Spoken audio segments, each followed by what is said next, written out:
It's day 5 of the Sean Diddy Combs sex trafficking trial. We have our senior legal analyst here at Fox 26 Houston, Chris Tritico, breaking down what we've heard so far and what we are going to look ahead to in this 8-week-long trial.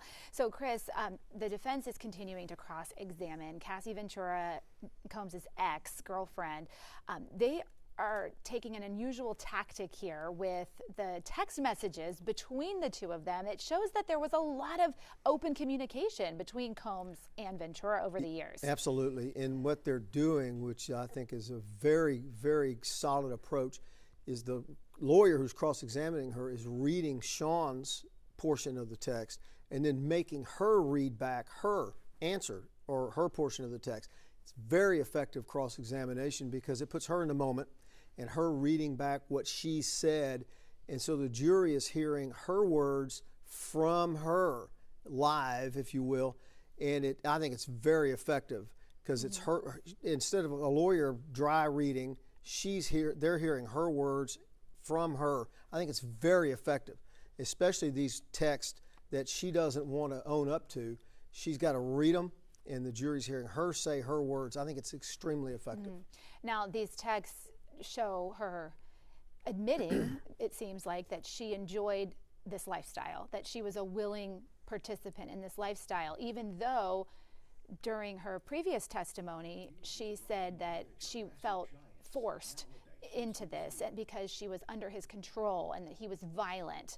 So the texts don't seem to be aligning with her previous testimony. And that's exactly why they're doing this the way they're doing it, is to show a counter to that testimony. She's had months and months and months to get ready for this, working with her lawyers, working with the government prosecutors to get ready for this, to just come in and testify, I was forced into this.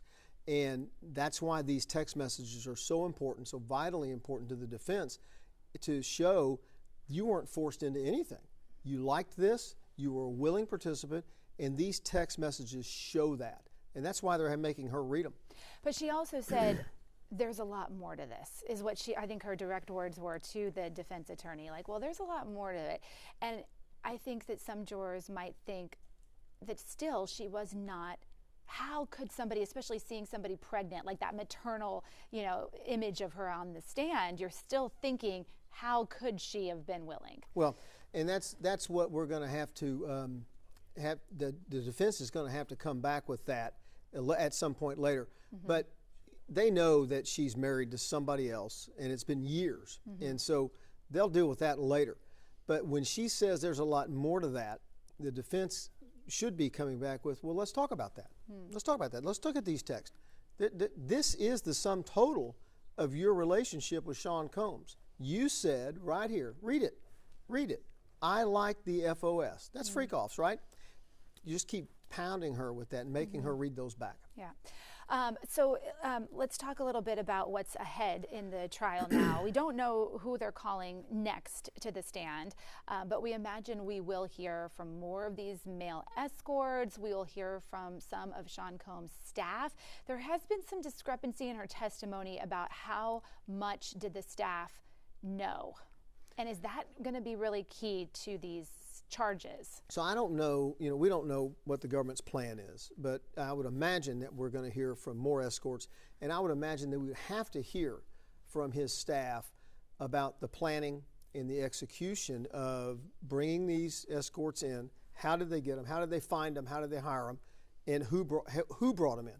So they have to show that Sean Combs was the one doing this.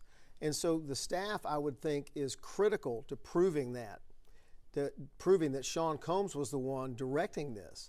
If a staff member is the one finding them, hiring them, talking to them, bringing them in, well, that doesn't make that critical link that it's Sean Combs. And so I would expect that you're going to hear some of the staff. When it comes to the redirect, how does that work? Because cross-examinations lasted a little bit longer, I think, than the judge was anticipating.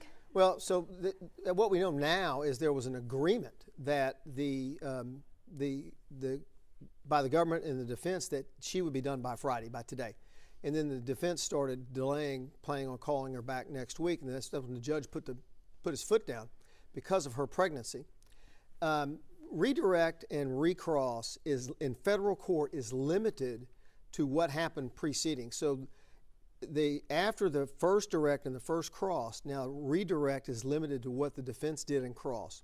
And then recross is limited to what the government did in redirect. So it gets increasingly shorter every time you go back. And then some judges will say you get one redirect and one recross and you're done. And they have the right to do that. In federal court, they have far more discretion than they do in state court, and they can limit a lot of things. Yeah. Okay, Chris Tritico, thank you. You bet.